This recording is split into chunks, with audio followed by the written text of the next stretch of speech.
Hi, I'm David Penn, research analyst with Finovate Group, and we're here at Finovate Europe, and we're going to be talking in just a moment with Pascal Bouvier. He is venture partner with Santano Innoventures. He's going to be part of a discussion a little later on, taking a look at where the smart money, VC money that is looking in terms of fintech investment.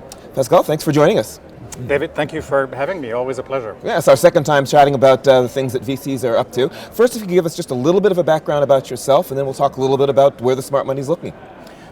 For sure. I've been investing in fintech and financial services for the better part of the last 8 years, purely fintech for the last 5 years, and I currently spend half of my time as a venture partner with Santander Innoventures, which is the venture fund that is wholly owned by the Santander Group. That's a Spanish bank. And before that, reform banker, reform entrepreneur with startups, reform operator with post-revenue and post-cash flow businesses in software and software services mainly. Excellent. Sounds like the kind of person we'd love to talk to. So let's take a look at it. You're going to be part of this conversation a little later on, asking where the smart money, the smart VC money is looking at in terms of fintech. We have a fintech explosion, all sorts of companies doing a lot of different things. Where are the smart money looking? So I'll give two answers to that. One answer that is probably easier for the audience to grasp, and another one which is going to be a little more science fiction-ish. Interesting. Right? So the first one is with the advent of open banking movement, whether it is driven by competition or whether it is driven by legislative and regulatory fiat. For the latter, i.e. PSD2 in the European Union, or the Open Banking Initiative in the UK. But in other jurisdictions, open banking will come about just because big tech companies are nipping at the bud of several parts of a banking offering, right? So from that perspective, any type of technology and business model that helps with opening banking services, whether it is specific types of APIs and connectors, whether it is specific ways of managing, governing, amending and monetizing data and data sets that resides within a financial services institution, and that may be shared with a third party, whether that third party is another financial intermediator or institution, or whether it is a non-Facebook or Google. I think it's going to be extremely important and is already extremely important. So a lot of investment, a lot of interest in that space for the types of startups that will help either incumbents discharge their regulatory and compliance mandate, if there's a legislative fiat, or help them defend themselves or go on offense in a new open banking field. So that's something that is readily graspable because everyone has been talking about this for a while, but there is a lot of investment in there, a lot of smart money. And the second is science fiction-ish. So I have to make a short introduction to explain that. I believe that we are at the beginning of a new journey as far as assets are concerned. Right? We've moved from physical assets to assets that were somewhat digitized, to assets that were dematerialized. A perfect example of a dematerialized asset is a publicly traded equity. Apple or Facebook or Amazon have dematerialized equities that are publicly traded on a stock market, right? So we are entering a new area where assets are going to be quote-unquote tokenized, i.e. crypto assets. That's only one part of the story. Tokenizing an asset or making all assets crypto in parentheses is just changing the representation of what an asset looks like on a particular ledger. Right?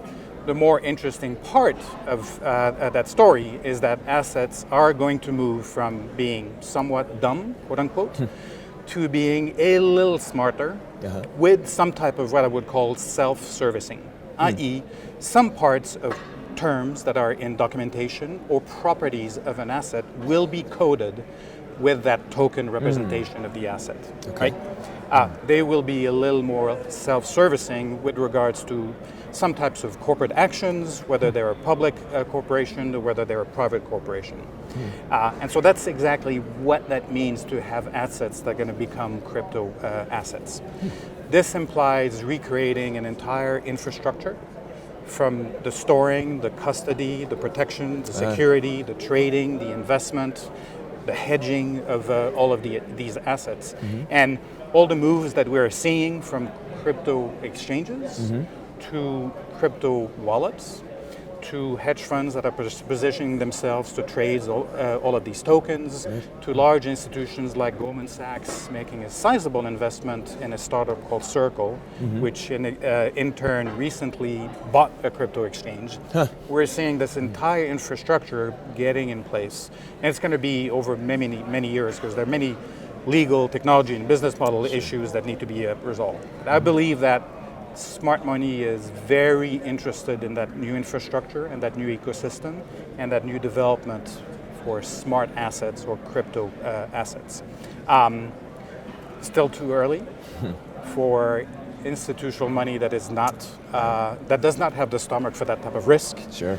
Maybe still too early for regulators that don't want to have that type of risk, but I think it's somewhat unavoidable as the technology behind blockchain and distributed ledger matures and solves some of the issues inherent in an immature technology that may not allow for an end goal or an end vision at 15 years hence. But directionally, that's where we're moving, and directionally, that's where some of the bets are now being placed from either Silicon Valley or Asian investors or European investors.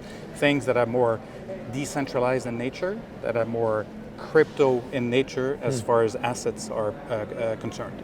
Wow, very interesting. I want to talk a little bit more about the cryptocurrency angle of it, and ICOs in particular, but one point that, just listening to you talk about it, it really does sound like there's a great deal of novelty. I mean, both of the things you mentioned with open banking is relatively new, and the PTSD is also new, and then with the crypto is very new, so it seems almost as if for VCs there's almost a new frontier that is opening up to take a look at companies that are operating in this space, new businesses, all the things you mentioned in terms of the infrastructure needs and these sorts of things. It seems like a very exciting time to be engaged in that space.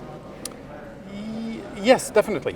I mean, we're going in and quote-unquote reinventing ourselves in financial services in general, and I'm doing this in parentheses because that reinvention is not reinventing something completely new. Sure. It's kind of like repackaging certain things, and that repackaging is allowed by new technologies, right? So there are many more intelligent people before me that have said this, but there's actually very few activities that are part and parcel of financial services, right?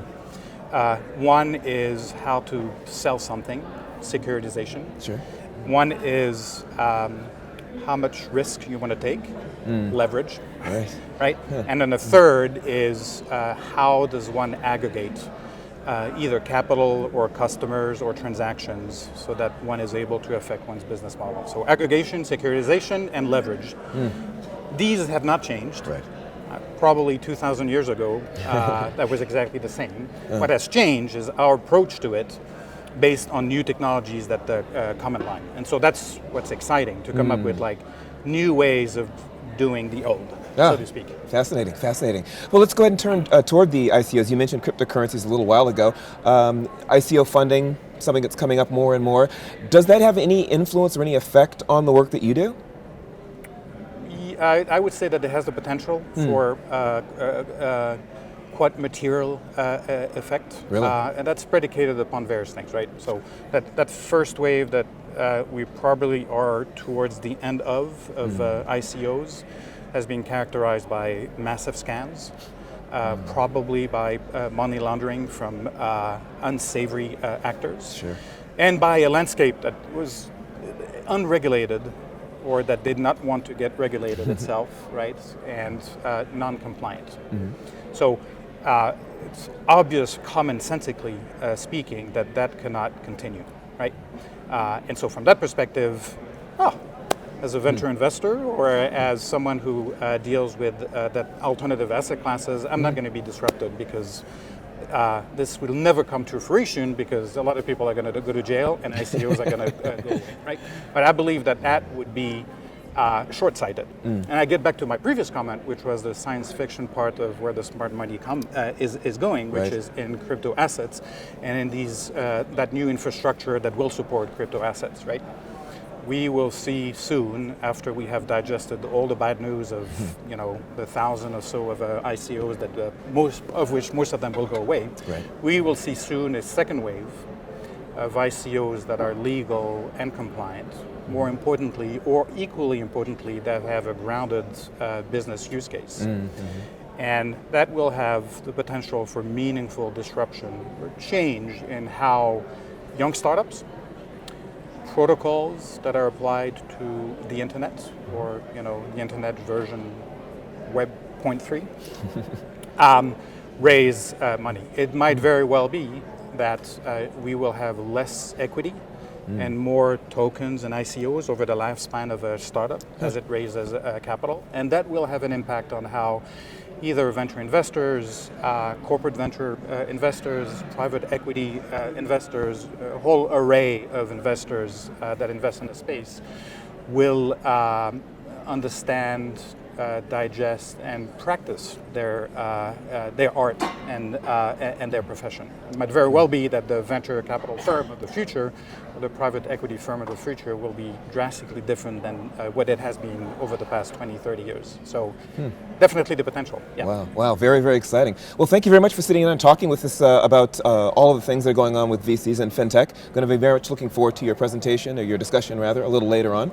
So thank you very much for sitting down with us. Thank you, David. Yes. For Finovate Europe and Finovate Group, I'm David Penn. Thanks for joining us.